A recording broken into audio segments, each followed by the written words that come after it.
As time is going by, I'm having to have notes. This story is no longer flowing from my head. There's so much interference, guys. I keep saying there's so much interference. Like on my previous video, you can see some mishap around my lips. I love looking good. I know how to take care of myself. Someone is disturbing me as I try to give this story. I'm telling you, you guys do not know the amount of energy I have to put to share this story. Not only mentally, every fiber of my being has to. It is very tough. Saudi is not a joke. I knew this even when I left. Even when I was on the plane, leaving, I remember asking people back at home to pray for me. Hey guys, so I'm in the plane. Pray for me. At least I'm at the window seat. I'm happy. I'll take pictures of the clouds. Bye people. Bye-bye. Bye. I was scared. I was so scared. As I try to relive some of the moments that I have literally escaped alive, like I keep sighing. I've also taken a long time to tell this story because I have been trying to find myself. I came back home confused. I came back home mentally confused. I almost ran mad. So I have been trying to use that time to even know what to say. Because for the most part of 2022-2023, I was seeing my own things. Even if I said anything, it was not even making sense to me. I have spent the last few years after I came back home finding clarity. So anyway, I keep saying on this story that I had self-image issues growing up. So remember, this Baba, I said, he was interesting, he was handsome. And I can tell you with 100, then men kept like they were flashing themselves at me. And the men I liked, the ones that lingered the most on my mind, would keep showing up out of nowhere. Yeah. And I keep saying, yeah, if you are in Saudi, you are under high sexual provocation. So anyway, one time, I spent a lot of time in the mirror as a person who has grown up in self-image issues. So one time I was looking myself in the mirror, and this Baba shows up out of nowhere when I'm at the mirror and calls me in a hurry, come out. Men there, after they remove their kanzus, they have vests and tiny shorts, all white. I don't know which other place loves white. I keep saying, nah, I'm not even trying hard to say that place is the place.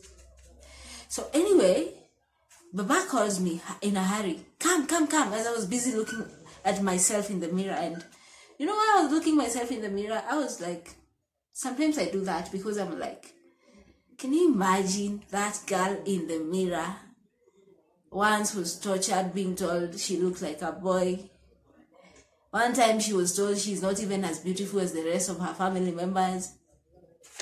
Listening that in my own ear, I was just looking at myself and just congratulating that girl on the mirror for winning so many battles of self-image and making it and feeling something for herself. By the moment I was going to Saudi,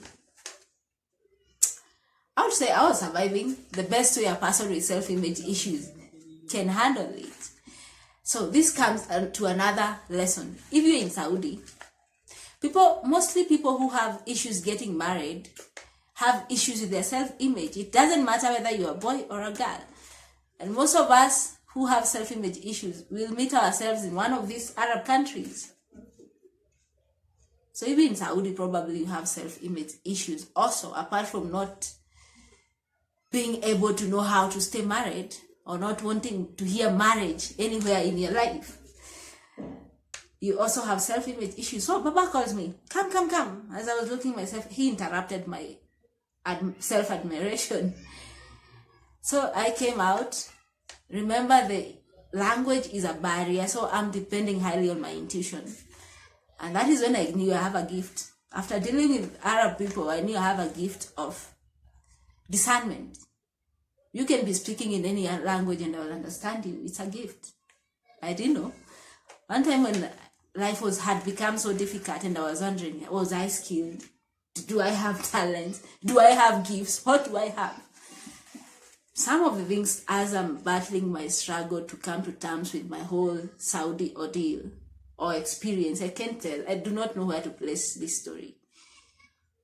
At one point, I thought it was, yay, jackpot. At another point, I was literally in the grave, burying myself.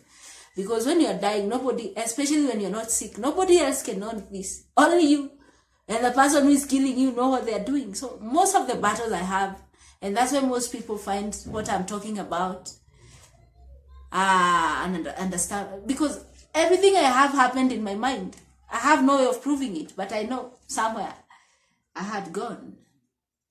And most of the time, I'm fighting to bring Beth back to life because I was like, he had already seen I was not worthy of living. So what am I doing here? Most of the time I'm spending my time thinking, yani God alikuwa ameona sister hili kukua hapa na do nini?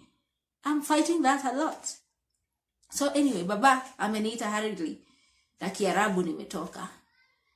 Akaniambia nichukue maji, nichukue sabuni, nitafute kitu ya kuosha.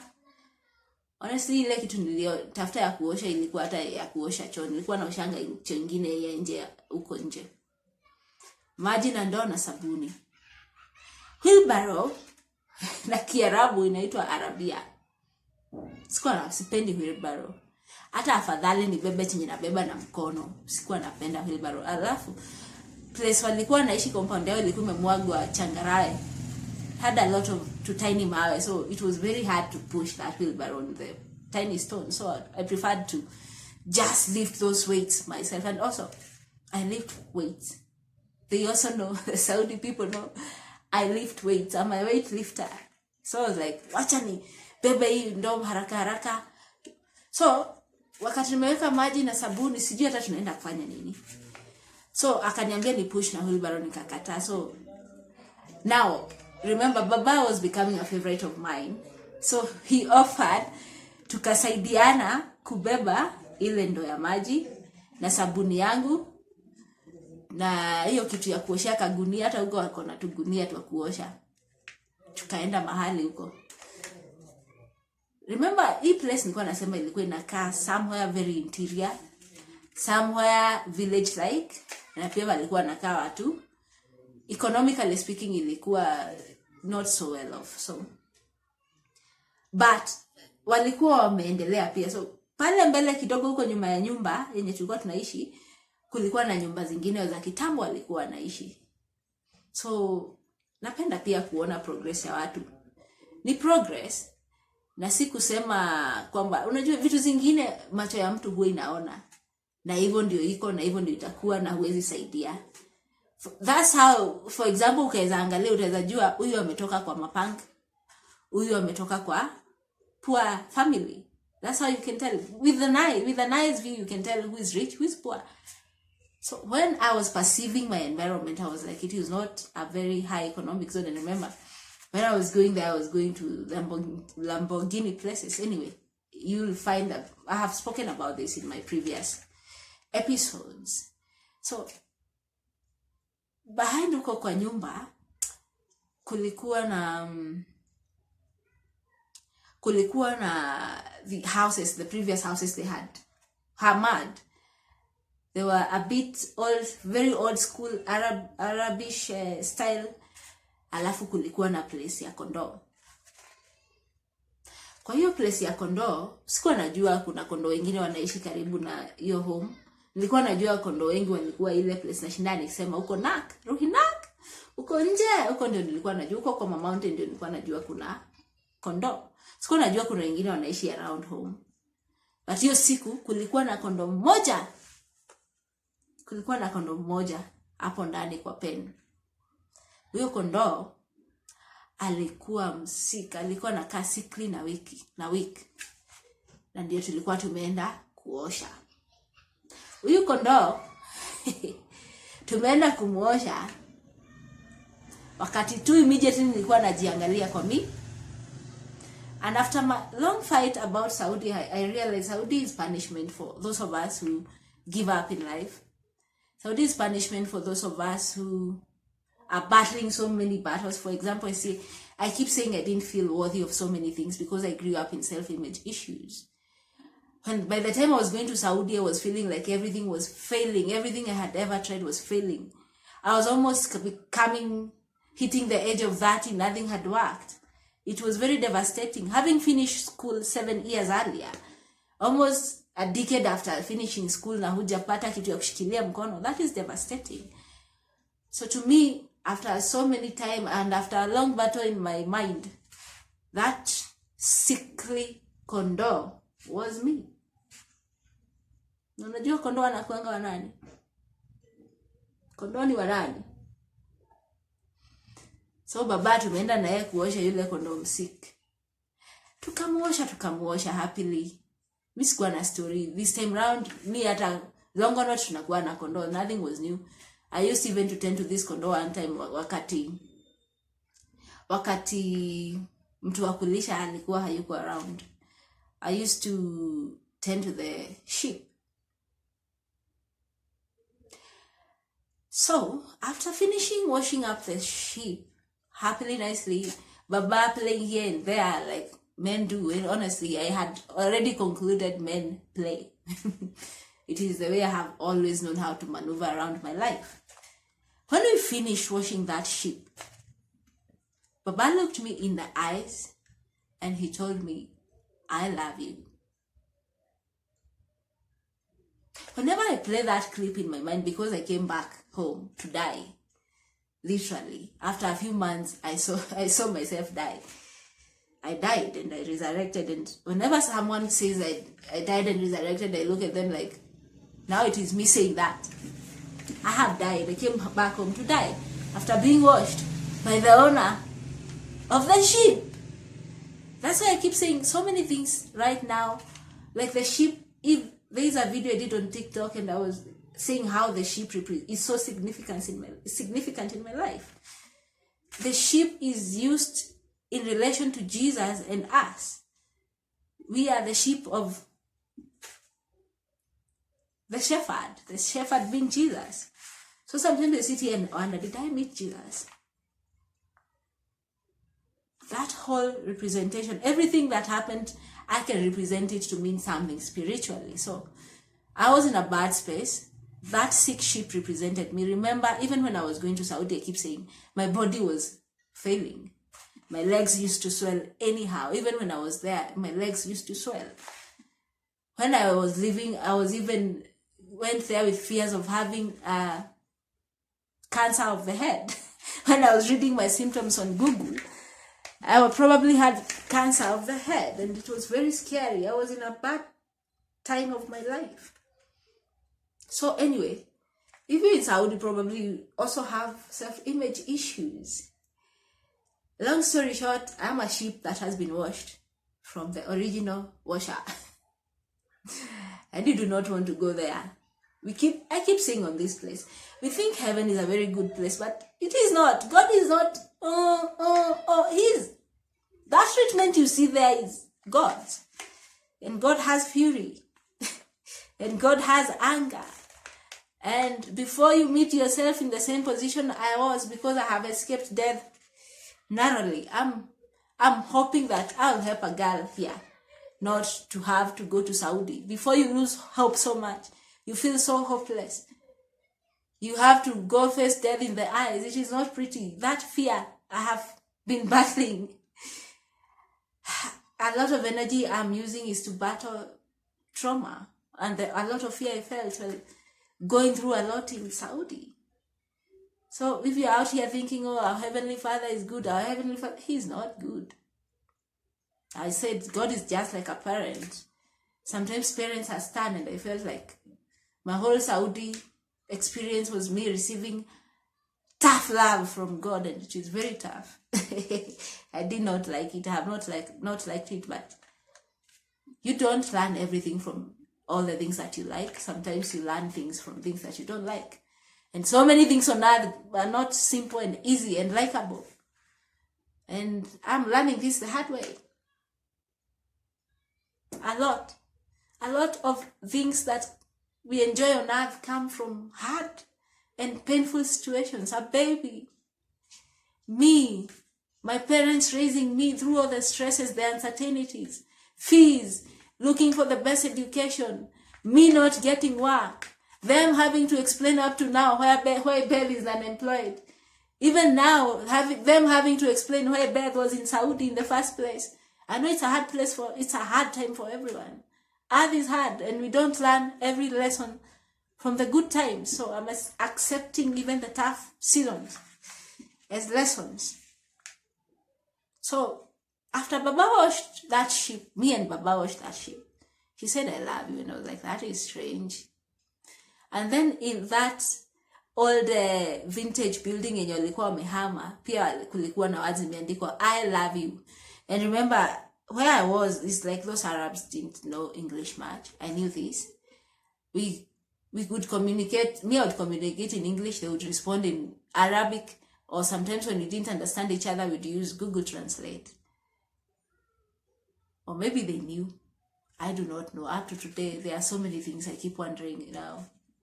If I'm speaking about heaven, what is not possible? So anyway, there was some writing somewhere on the wall, on those old buildings walikuwa wamehama kitambo. And I remember hata kuna picha yake ya baba ililetwa akiwa kijana kwa hiyo building. It was like, okay, I love memories. I love seeing progress over time. So kwa hiyo wall, old building ilikuwa imeandikwa, I love you. And I was like, okay, that's nice. So guys, do you think I was washed? Do you think I'm being overboard? Do you think I'm overthinking? I was in heaven and I was washed. I was a sickly sheep. I was sickly. I had lost hope. A lot on my life was not going. And in another video, I'll share why I think. Sometimes I sit and I think I did. As much as I want to say nobody told me not to go. Sometimes I was speaking to my mother and telling her why nobody told me not to go. And I was like, Beth. She was like, Beth, if anybody told you not to go, would you have listened? And I was like, probably I wouldn't have. I'm a hard head. Having grown in so much, it is difficult to grow in self-loathing. There's so much anger built in you. And I was so determined to know stuff. And that's all my head was at. And I didn't realize I grew up as a very hard-headed person. I'm a strong, driven person. And that's why I keep saying even in my school I performed well. I was a leader, things like those. I'm a driven person. So mom was like, now, even if I said don't go, Beth, well, we were talking with mom and dad also. And dad was like, also, maybe if we told you not to go, you would be sitting somewhere right now saying,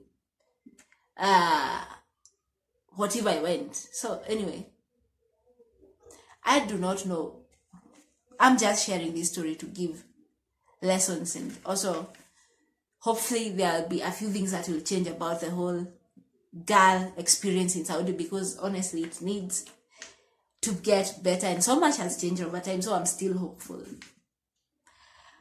So they were asking like, would you have listened if we told you not to go? And I was like, probably not. Even on TikTok I keep sharing sometimes how I keep making decisions just like that, like the way I cut my hair all the time. I cannot be consistent with any. I make decisions just like random decisions. I'm a very head go person. I'm a risk taker. So I was like, okay, that is a good explanation. But I was like, if someone ever told me, please, Beth, don't go, that would have made a difference to me. I'm having the worst time getting over Saudi. It is very traumatic. After I realized where I was, it has become very heavy on me, and I'm taking everything so seriously. Especially the day I saw my dead body. I was looking at my body like this and it was lifeless. It's such a hard scene to get out of my head. And you know, it is hard. I was alone. Nobody can ever understand what I'm saying. But in my head, I have seen it. I know how I felt when my soul left my body. I know it was not pretty. I keep replaying that scene and it's so scary. So I'm having a hard time overcoming all that, and also knowing, like, I had so many questions, like, God was watching the whole time. Anyway, before I jump ahead of the story, Hadija is around. Baba is becoming a thing, and let me tell you, once I was like, yeah, I liked Baba. So most of the times he kept passing by. After he removed his kanzu, sometimes he would even pass by shirtless. So I'm telling you, take care, girls there. You are being provoked. And I liked him, and I was like, I'm human. I'm a human being. If a thing is good, it is good then. I was like, damn, yeah. That's how he was getting to me. Like, yeah, he was well built. He was fit. He was handsome. He was playful. He had started to do things that were touching my heart. Like that, As a human being, those things get to you. I am a human being with blood running through my veins. Things were starting, and I remember sometime even I would start fantasizing about him. Like one time I was like, before he had started touching me, I was like, I wonder what it is like to hug him. Let me tell you, the next time we went to the sheep place, the other place near the mountain, when I was in the kitchen doing my things, he came with his arms wide open. I was like, okay. I tell you, they read your mind. You are not in a normal place. You're not in a normal place. You're disadvantaged there. And if you have stupid thoughts, because I'm learning and I'm still learning, God hates negativity. That's what took me there. Negative thoughts, negative thinking. I will get to that before I get to the lesson. So anyway, he came with his arms wide open. Immediately I thought that the next day we would go out, and remember I was just staying in the house was not normal to me. Like, I couldn't do that. I cannot. When I was thinking about staying in Saudi, I was like, okay. As I was getting used to it, I was like, it is not a bad place. I could live here, but that constant staying in the house, the way a woman can't go anywhere unless she's accompanied by a man, it was getting to me, because I was used to, I'm an independent woman. I love freedom. I love independence. I have grown so many things I have done on my own. Great things, significant things in my life. I have hit so many milestones being just Beth. Just like I survived and came back home alone, with no one's help. Even the office was not helping. I coerced them to take me back to the office when the office had refused to cooperate. So I find myself winning so many battles alone. I'm an independent person. So I remember one time he came and I embraced him. That's the first time I embraced him. And because obviously he brought it alijileta na mimi pia unajua, yeah, I am a go-getter, like I said. Don't play with me. I was thinking like the way men require women to be decent all the time, and then I was watching it how those men were throwing themselves at me like I'm a rock. So why would they want us to wear so decent not to provoke them, but them, they are provoking us? What do they expect from us? We are not rocks. So maybe they should also be wearing buoys and covering their faces. That man made me make very poor decisions. I'm mad. So maybe even men, if we are wearing things to hide our, if they can't be strong enough not to see our bodies, they'll be provoked. We are also weak. They should rethink how they present themselves to us. Those are my thoughts, honestly. So anyway, I hugged him for the first time, and that is the time I didn't sleep that day. I was shaking. I remember because we are uko kwa mbuzi uko nje, and all the women were around. When I came out of the kitchen, the women were looking at me like, and I was like, do they know? I remember I said a few days after I went to Saudi and I was able to access the internet, Google kept saying that in Saudi they have tiny invisible cameras where they see everything, and I was like, okay. But where I was, they didn't look tech savvy, so like, no, probably not. But the way those women were looking at me, sass. But I was like, okay. If they have a problem, then they will ask me. In Saudi is when I knew I have a heart of a lion, honestly. And I remember when they were trying me with guns, with so many things. I remember one time a friend sent me a video of a lion in Masai Mara going to the bathroom. And right now, as I think about it, I think that symbolized me. Because I think they are doing so many things. Because I keep saying, Saudi, you are not supposed to be in Saudi in the first place. Because it's heaven, obviously. That's why there's a lot of problem even getting paid. There's just so many problems because you are privileged to be there, alive, in heaven. You're awesome. I'm awesome. I walked in heaven alive, So anyway, I remember one time a friend sent a meme, that short video, and I posted it. I posted it on my status, and I kept saying, I was hiding my status, but they kept seeing. So I was like, okay, I knew they were hacking me. So I was like, okay, there's nothing I'm hiding. They can watch what they are watching. I remember one of the men laughing seriously. He laughed. And now, right now ndio na understand kumbe hiyo lion inaenda bathroom ni mimi. Mimi ndio nilikuwa naendanga kuosha na wakinitishia. They used to bring a lot of scary situations. I'm like, okay, what's up? Because I keep saying even here, one day, someone put a gun against my head.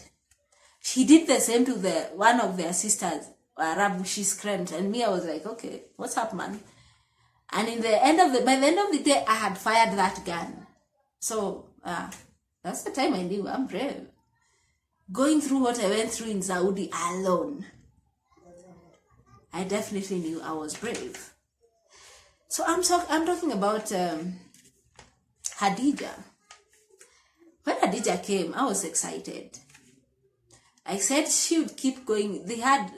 She was working for the sister of Baba, and she was married someplace else, just a bit further from where we were living. So they would go there for a few weeks, and then they would come back for a while, because honestly, I was enjoying seeing another Kenyan. So when we were speaking with Hadija, I think I had difficult. I was still thinking like, being a maid was being heavy on my mind, and sometimes I would think and even cry when I was in my room. Sometimes when I would see the places I had gone through and where I had ended, it was becoming very painful experience for me sometimes, These are human thoughts. So at one time I was even looking at the pictures of my last job before I went to Saudi. I was working at my sister's clinic, and I was looking at those photos. As we were speaking with Hadija, and I was telling her where I was coming from, because I was hoping she would understand why I was making such a big deal about being a maid in Saudi. Maybe she would understand, I was hoping she would understand why it was such a big deal for me to be a maid. So I was explaining to her where I had come from, where I had worked. In a few days, people started getting sick. It started with one of the younger sisters of Baba. She brought an ultrasound result. That picture for me to interpret, and I was like, okay, I'm not a doctor. Obviously, I had been exposed to some hospital operations, but I have not studied to be a doctor. I am conversant with so many hospital things and medicine, and working there for almost 3 years. I would know these things, but I was not trained. So I was like, okay, people are coming to me like I'm a doctor, and I was like, oh, chill. That was fast. Mama started getting sick anyhow, out of nowhere, and she would get sick for days, and they would bring medicine, then ask my comment on it, and I was like, man, I'm not a doctor. But from how I had seen people getting treated, I was like, okay, standard operation here and there. The way we used to treat people here is the same way they used to treat people there, for the same conditions, same medicine. Sometimes different and sometimes better ways of dealing with cases. I was like, okay. Immediately also, that special friend of mine, I told you, I was taking care of Mama and her special needs son.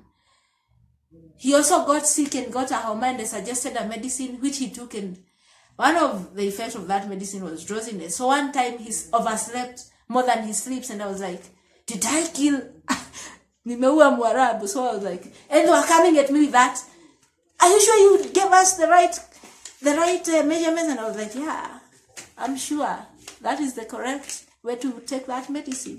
So I said, in Saudi, they are just trying to sell you fear all day, every day. You cannot survive in Saudi if you are a fearful person. So after people started acting this weird, I remember even some time a kid, because I told you I went there around Ramadan time, so people were visiting a lot. Another kid, sister ya baba, aliumia mkono, and she came rushing directly to me, and I was like, okay, what do I do? Even if I was a medic now, what would I do? Apart from giving a few first aid, stopping the bleeding. But I didn't even touch. I was getting offended because I was like, okay, how do they know I'm a doctor? How do they know I have experience working as a doctor? And I started getting mad at Khadija. I thought she was giving information that we were sharing as confidence in our own personal space to them. I remember I specifically even not talk to her. She would call and I would not pick. I do not like people telling on me like that. I did not want the Arabs to know me so much. Also from the internet, as I was reading, the lesser your sponsor knows you, the better. And that's how I wanted to keep it. And here they were. They started bothering me, bugging me with questions about medicine until I was like, I'm not a doctor. So in my mind, I was like, Khadija told them, and I was mad and angry, and I realized this is how, if you are many girls at one place, at one home, because there are homes that employ many girls, this is how girls end up fighting or killing each other, because they are giving you information, they are using an opportunity of having another person present to say stuff, to tell you stuff about yourself. So if I'm not a patient person, I would have fought Khadija, but I'm a very patient person. I was like, okay. One time I almost confronted her and I was like, so mad I didn't. And she was like, do you think I told them that you are a doctor? And she was like, you didn't? She said she didn't. Of course, I wouldn't have believed her. But these people know you. These people know you very well. These people are reading. They read everything. If there's a place where you are checked on everything about the insides, where they can scan your insides, your emotions, the way you think, it is Saudi. So, this is how girls kill themselves, Uko. They will pit you against each other, and I do not know why they enjoy fight. I do not know why they are always orchestrating with such great gifts. Why are they orchestrating fight? Why are they orchestrating for us to die and die in a poor way? We keep making news in a bad way. So I'm like, if I went there to be healed, why would I have a bad experience like that? Why am I still traumatized 3 years after? I think there needs to be review of operation there, honestly speaking. So, I understood why girls kill themselves, because they are pitting you against each other. I almost fought Khadija. And I remember, as time was going by, I have bought my own SIM card. I have started buying data. It was expensive, 100 riyal. That's almost 3K. That's what I used to spend. Remember, even the salary was not even the amount that they had told me. So it was biting me. So one time I thought, instead of getting angry and me and Baba were having like this rapport, I'd use that. Yeah, we sometimes use things that they are exposed, low-hanging fruits. I'd use this chance, that good rapport I had with Baba, nijitete, aniongeze mshahara akue, nikuwe napewa, niache kutoa kwa salary yangu. Ilikuwa 3K kutoa kwa 26K, sasa ilikuwa na back 23. Nikiangalia nikifanya hesabu na hiyo sacrifice, nilikuwa naona hai make sense. So anyway, so I spoke to Baba. The moment I immediately started saying, they were telling me now, Khadija would also start comparing me with their previous maid. She'll tell me, like, they like you. And I was like, okay, I know I present myself well. I know how to work. And also, just dealing with, he was called Said. Just dealing with Said, that special needs person, it's very tough. He had autism. Autistic people are very tough to handle. They are very intelligent people. And that's why they're even comparing me to him. So I came back home and I keep thinking, am I autistic? Autistic people are very sensitive. And I'm a very sensitive person. And I'm also extremely intelligent. So anyway, my heaven representation, I'm a male in heaven. That's what I keep getting, because I tell you, I interpret things so in other ways, so many. I'm a male and I'm autistic. And that's why maybe I find it hard to move around, to maneuver life, because I'll spend most of my time feeling. Autistic people are feeling beings. So I spend most of the time feeling hard, feeling emotional instead of moving forward. And yeah, as much as I'm also so angry about the whole Saudi encounter, I have learned also so much about myself. So I was also handling Said well, and we were friends, and he'd also communicate to me and I would understand. And when I came to the point of knowing they really were reading my mind, or they were into my private stuff, it is Said who made me know it. So anyway, before I jump ahead of the story, so when Hadija would tease me and tell me they like you, you're better than, Hadija was fluent in Arabic. I think she had worked for the Baba's sister for almost 4 years. Yeah, I think 4 years. That was a long time, and she was fluent in Arabic, so she would understand them. So I depended on her to convey so many messages. So when I heard they liked me, I used that opportunity, and also my rapport with Baba, I used that opportunity to ask for him to be buying me data, because I was feeling like, hey, in a deep, ile ka saving kangu nafanya. So one time as I was talking with him, I was presenting myself with a girlish way, and I was like, he was so angry when I first presented that idea, and he was like, Hadija told you, and I was like, Honestly, it was not Hadija's idea.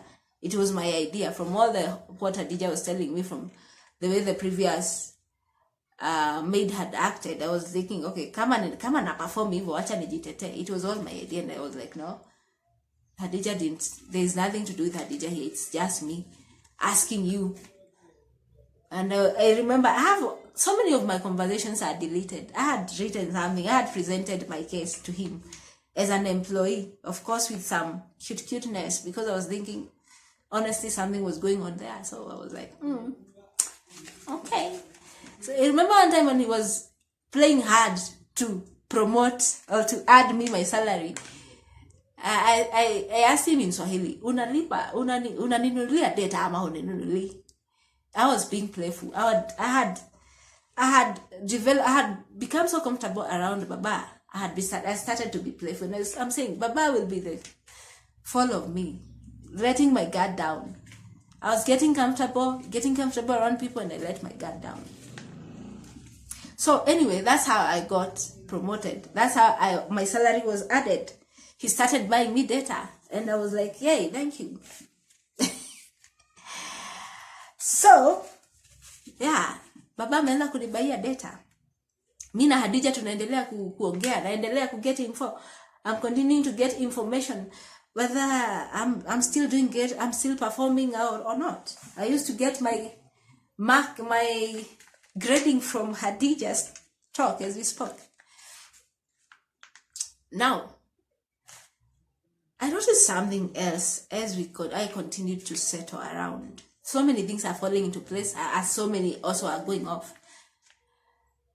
Vile hukuja wageni, there used to be a time when some other people's utensils from other houses would end up in our house. So I remember the utensils of another brother of Baba, who used to also be the one who used to offer me money to have sex, ended up in Shosh's place, or Mama's place.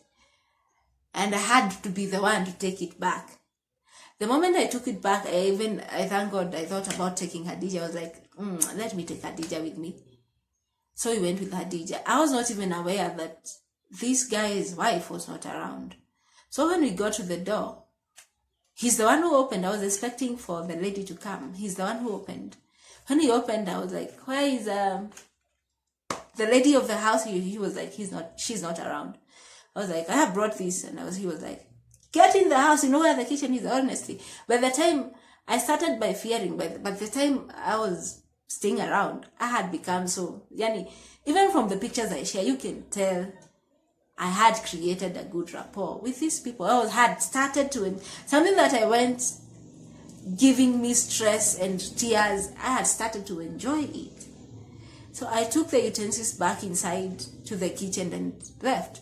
So as we were going back to Mama's place, Hadija kept saying something like, bad language started to come up. He was like, unajua naweza kutomba. Niko like, okay, that's totally bad language, and where is it coming from? Like, that was not on my mind at any time. So I was like, why? So I was like asking Adija, why did you even say that? And I was like, no, that is not even on my mind. And also, honestly, I would never play like that. As much as I was being free and comfortable, I would never play like that. And also, like I said, and I keep saying, death does not stop me from, there are things I have grown up seeing and I didn't like it. So I purpose not to live that way.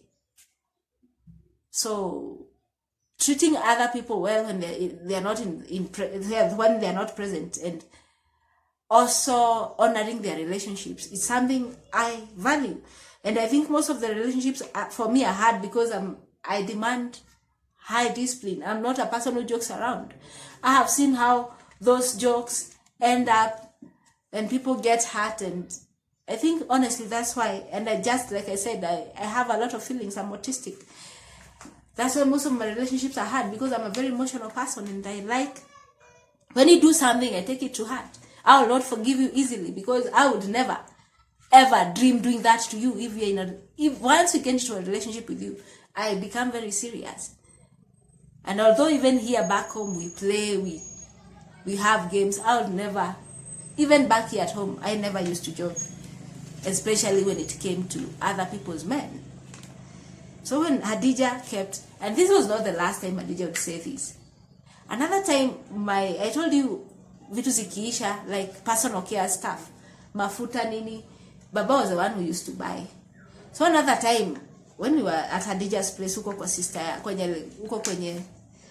ya Baba, alisema, wakati nililetewa vitu na Baba, nilikuwa nimetumana, wakasema, unajua naweza kutomba tena, the same statement. And I was like, damn, these guys have terrible language. And I was telling them, like, you people have terrible language. Why are you speaking like that? My mind was never there. And there was just so much fear from the way, I remember one time we were speaking with Hadija, and as I was getting comfortable just being in Saudi, I thought, I would not want to extend my time more than 2 years. First of all, it was something I was not supposed to be doing as Beth. I was feeling like I was hurting my efforts and ambitions and abilities by being a maid. I wanted to just get money and get me started. That was my whole aim of going to Saudi. I was saving to come back and decide what to do with the money. Maybe probably start a business. I had thought about starting a studio before going to Saudi, but I had no capital. It is one of the reasons why I jumped at the opportunity to go save money. So this guy started talking weird, and I was like, you guys, why are you talking so weird? There's a lot of provocation to think about sex. And it's an attack they use. Because remember that once they catch you on their bad side, those people will finish you. They are just built to punish. They are punishers. You're in a high environment of judgment, especially based on sexual conduct. Take care, guys. So anyway, that was not where my mind was at. So, as I was getting happy to know Hadija, so many things, she was also coming with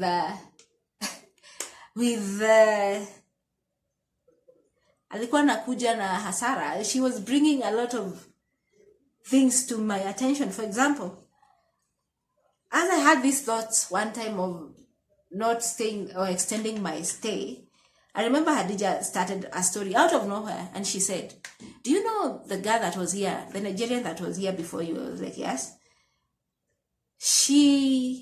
They had agreed with the family, she comes back after her contract, and they even paid for her plane ticket back after she went home, but she decided to look for another sponsor. She even never went home. So she was like, do you know what they did to her? I was like, what did they do to her? And she was like, they traced her. And you know, the men in those families, most of them were army or police. So I was like, yeah, they could have those connections.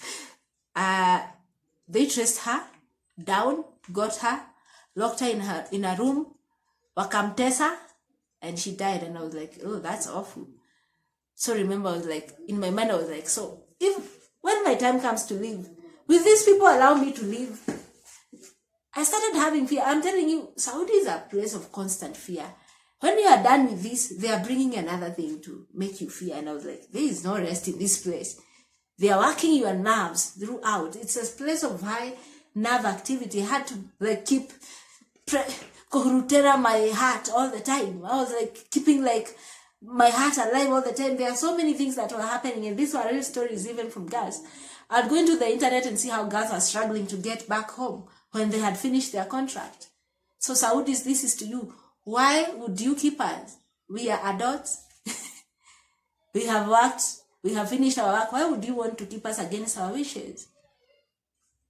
Maybe that is something you should work on. Because I was like, that is not how I operate even as a human being. That is not even standard human operation here back home. Even here, because I was raised by housemates. Once they expressed their desire not to continue working, they were allowed to go. Nobody would hold them back. So I was like, Saudis are weird. They need to check on that. So anyway, Hadija now has started weird stories. I remember even another time, she told me how the Nigerian girl one time was provoked by Said, the autistic person. You know, autistic kid can also become violent. So I think one time he became violent to her and the Nigerian beat him up. You know, Nigerians are also very rageful. So I was like, do you know after a few days, Said also became violent to me? Said had never become violent to me. We are friends. Even all the pictures I share here, he'll see me and Said having a good time. So he had never been violent to me. That time he came to me almost being violent, and I was like, look here, Said, you calm down. I'm bad. I think I have a gift of dealing with very hard situations. I was able to calm him down. And remember, then Khadija was telling me the time that Nigerian beat him down, and he was even, there was blood coming out of his corners of his mouth. People came out, all the men of the house came with their cars and parked, and they landed on the girl, and I was like, nobody wants that. I do not want to be that fearful. There was constant fear selling. Fear is constantly being sold to you, and I was like, it is not a very good environment to work in. Honestly speaking, I have been traumatized for almost 3 years. So I was wondering, was Hadija paid to scare me? Were these real stories? And also, how did the previous performance of the other girl concern me? I don't like comparison, honestly. And once they learned this, they kept even sending, they would pop up pictures of this girl everywhere. And I was like, are they comparing me? Anything that irritates you, that's what they use the most. They want you to be agitated all the time. They don't want you to stay in good spirits. They want you to be restless all the time. And me, Wamo, I love peace. Anything that is coming to disturb my peace will be lost. Even here back at home. And that's why I don't entertain men who are coming to steal my peace. If you're not coming to add my peace, already add is hard enough. If you're not coming to be my peace, I'm not coming here to be worrying about you. Oh, where are you at? Oh, I saw you with a girl. Oh, if you're not coming to be an absolute peace, I'd rather stay alone. That is me. You will never find me. If you come with the intention of making me lose peace, you're not, I'll not be staying with you. That's how I operate even in my operations. And that's how I operate in everything I do. I like leaving things. Like, there will be no questions. When I go home to sleep, I sleep. There will be no questions. And I noticed in Saudi, especially when Khadija came, I thought it was happy, but they kept using her to give me strange information and fearful information. And Saudi made me know I have a heart of a lion. You can hardly scare me. I'm brave. I also learned so much about myself. So I started having fears now. If I finish my contract, because I also was, honestly, you can even see from pictures they attached, I was having a good time. Once we clicked with these people, it was going well. So I was like, would they refused for me to go back home, I started having fears. There are a lot of fears. And like I said, there was also a lot of weird behavior, sexual behavior from children. There is a cat, if I'll get that clip, I'll share. That cat was weird. It was behaving in a weird sexual way. And Said too. There was a time I'll be in the kitchen. Said used to love coming to the kitchen when I was cooking. He would be like my alarm clock. When I would get late to wake up, he would come to my bed, wake me up. We were playful. I like living free, like I said.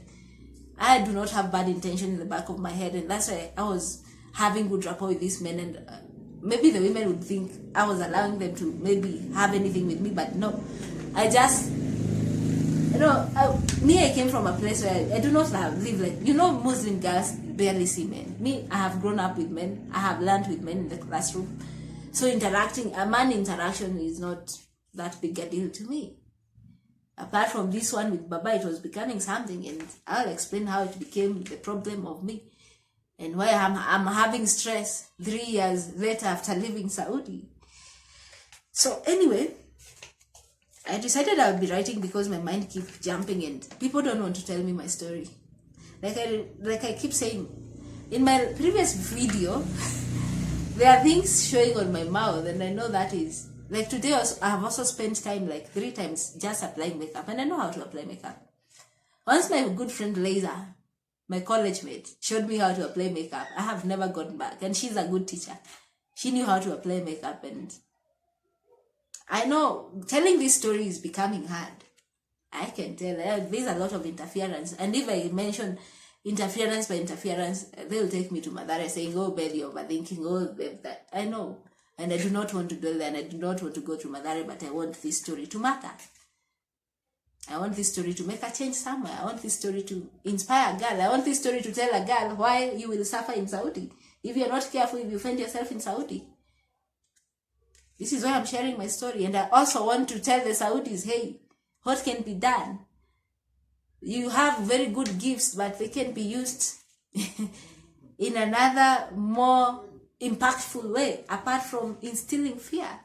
Honestly, when I was looking at the many stories that kept coming, and I remember one time even when we were in Hadija and she was scaring me with this news of girls dying, she would send me like a million videos of how girls had been sijiwa menyongo happy. It's just bad stories. Like, they would constantly send you videos of girls wakikatakatwa. Yani, they keep your mind focusing on fear.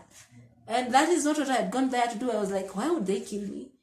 I have no bad intentions. I have come here to clearly just do my work and go home. So I used to brush that off, and I was like, even the men that were coming there to joke with me, I knew what I was doing. I would never joke in that place. Who would? Who would?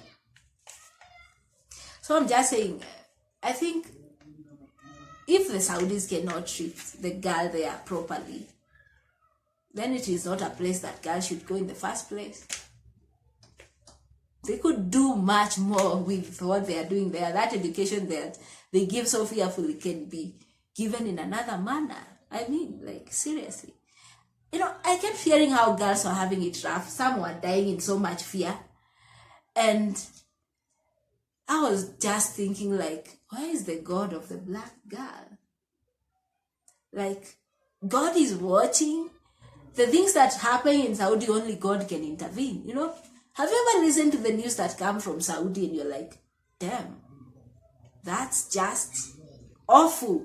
Like, and no one intervenes. Over those many, many years those things have ever happened, no one has ever done anything meaningful, So when I was there just listening to how girls were just being treated awfully because the Saudis can, because we can, because we can, who will ask us, that's a misuse of power, honestly. And I'm just here wondering, can something be done about it? Where is the God of the black girl?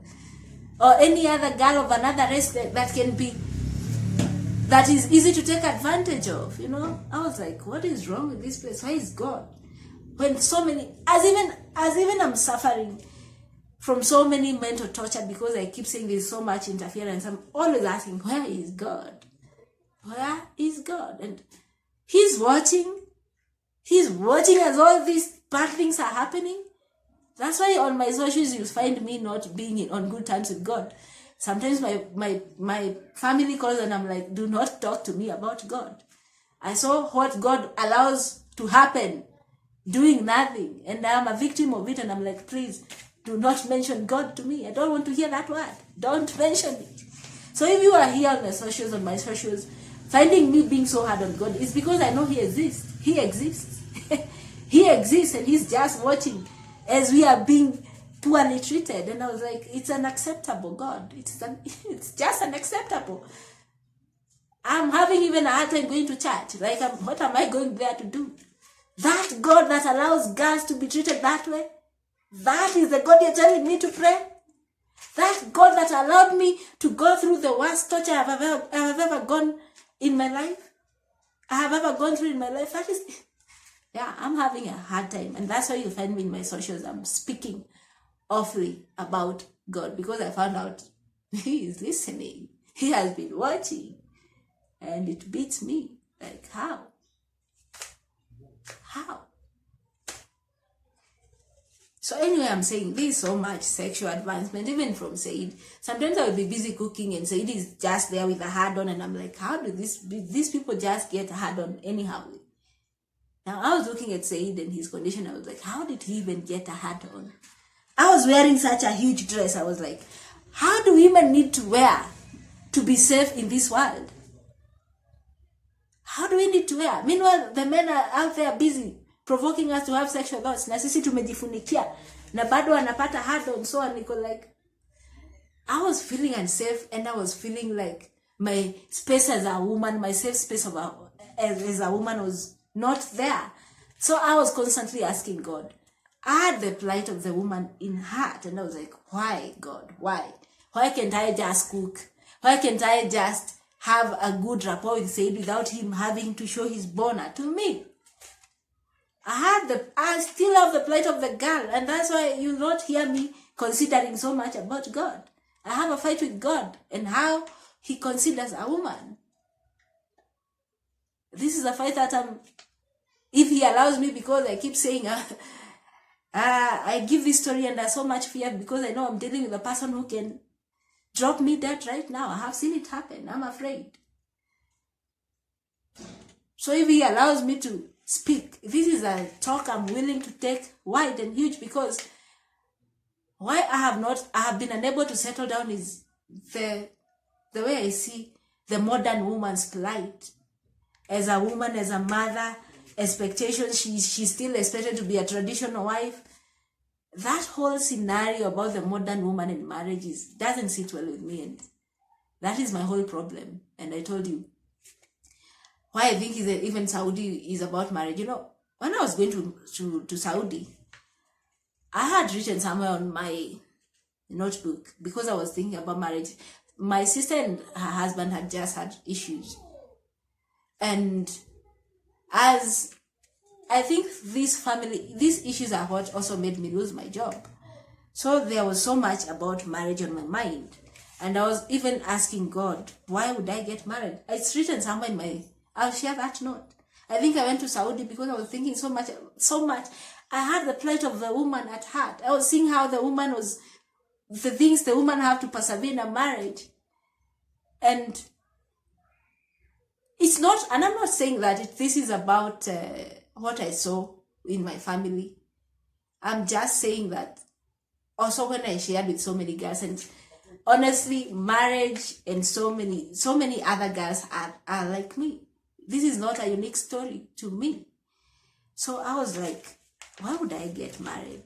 I was from many experiences, even from the many places I had moved, all I was seeing were, I was not getting inspired to get married. I was having that question to God. So, and as I was thinking like, I had made a conclusion just before Saudi came knocking. I had made a conclusion not to get married. And even now, I'm fighting to lose that. I'm fighting to lose that mentality. Deep down, even as I try so many relationships, I'm not open to marriage at this moment. There's so many things that are on my mind. Even God knows, I'm still close. My mind and my heart is still close to marriage. So this is also a challenge I'm dealing with, because I was like, why would I get married? I was collecting stories all over from the women, even where I had moved to Kirinyaga. A woman, my neighbor at 60, she had left her marriage at 60, imagine. So I was like, do these things even work? Do these things even work? And why I'm so independent, because this lady told me once she listened to her husband and stopped working, that's when her woes started. So I'm like, do not tell me to depend on a man. I do not trust any man to take care of me, and I'll be fine. I have not seen it happen. So why would you tell me I don't trust it? I have not seen it with my own eyes. Why would I trust it? I only know if I take care of myself, that's when I have only seen women when they're doing things themselves. That's when things work. So the marriage debate was heavy on my head. And it was not only within the family, it was also wide. As I said, me, I'm a person who carries out research. So that's why you are hearing me mention so many things here, because, like I said, even the Saudis know I was given an ovation. They know what they did. And that ovation also contributed to my confusion back at home. So anyway, I was saying, marriage was on my mind. And one time, Hadija, as much as so much was happening, I was enjoying the chit chat with Hadija. And one time she told me, in our culture, she was Western, Luya. In our culture, a woman cannot build a home without a man ever stepping inside of it. I was like, I need permission, because I was thinking, this money, I can even put up some small structure somewhere just to have my own home, I was really not considering marriage anywhere in my life. So this, I keep saying they are strongly responding to your thoughts. So Hadija, out of nowhere, anakuja na stories za ati mwanamke kwa kwanza hawezi jenga nyumba bila mwanamume kukua around. So niko like, how? That is so outdated. Like, I can't build my own house? How? Why not? At this time and age? And you know why? Why are women wanting to build their house? Because we are not finding suitors. We are so hurt. We have seen hurt. We know nothing but hurt from marriages. We have only seen women do better when they are alone. That's why we want to be alone, honestly speaking. So if God is listening and God wants to traumatize me, I'm asking, what is the solution to bring back the good relationship between man and woman, to make marriage an inspiration again? Because honestly, and I know it's not a me problem, and it is not a woman problem. Also, some men have problems depending on how they grew up and the environment around which they grew up. The marriage acceptability has gone down over years. So Hadija was saying me, when we were discussing about what we would do with the money, I was like, even one time she told me to buy a car, and I was like, car. Right now, that's why I know a car has a whole different meaning in the spiritual world. So I'm like, why would I buy a car? First of all, that money is not so much. If you calculate 26,000 by 2 years, it's not that much money. It would come around 200K. That is not enough money to come buy a car. Do they know how much cars cost? So I was like, she was telling me, she was conveying me messages, and I was like, do they know they don't pay us that much? That is not a lot of money to buy a car. And in my head, I was thinking about how I'd put up a structure somewhere or buy a plot or something. And she was like, she started coming up with this weird story of how women in their house. She even told me one story where a woman who was in Saudi saved enough, went home, built something, and because she didn't allow a man to be around that house, the moment she entered that house like this, she didn't even stay, she died. Seriously. Instead of healing the woman and presenting her with circumstances that show her marriage could work, you are traumatizing us and holding guns against our heads. We are traumatized already. When we are coming to Saudi, you're not coming because you're happy. We are coming because life is beating us left and right. No one wants to come there. So God, seriously. What about marriage? Something is off. And that's all I was trying to say. And I had the plight of marriage at heart. I was trying to understand marriage because I was considering it and I was wondering now. Why would it be important? Why would I get married? I had considered so many different situations, and I'm not saying I do not want to. This is not. I keep saying I'm not attacking the misunderstandings between my sister and her husband, because that's who we stayed with the most when I came out of school. I'm just saying it happened to be them I stayed with. And just like we see ourselves in the mirror and remove so many mistakes, I understand that's how we also extend that to the people around us. So I realized I was doing that, and there is nobody who is perfect. There is no perfect marriage out there. So there are also questions I have got about my question, why would I get married? Which I'll share. So I feel like Saudi was a response to my hopelessness at the moment, because I felt like I didn't feel like I wanted to be alive anymore. Nothing was working, even work-wise. My relationships also were failing, all of them. So I feel like my Saudi experience was kind of more of a school to respond to the questions I had. And I have them in my diary that I had even in Saudi. So I don't know if this episode I have said enough. I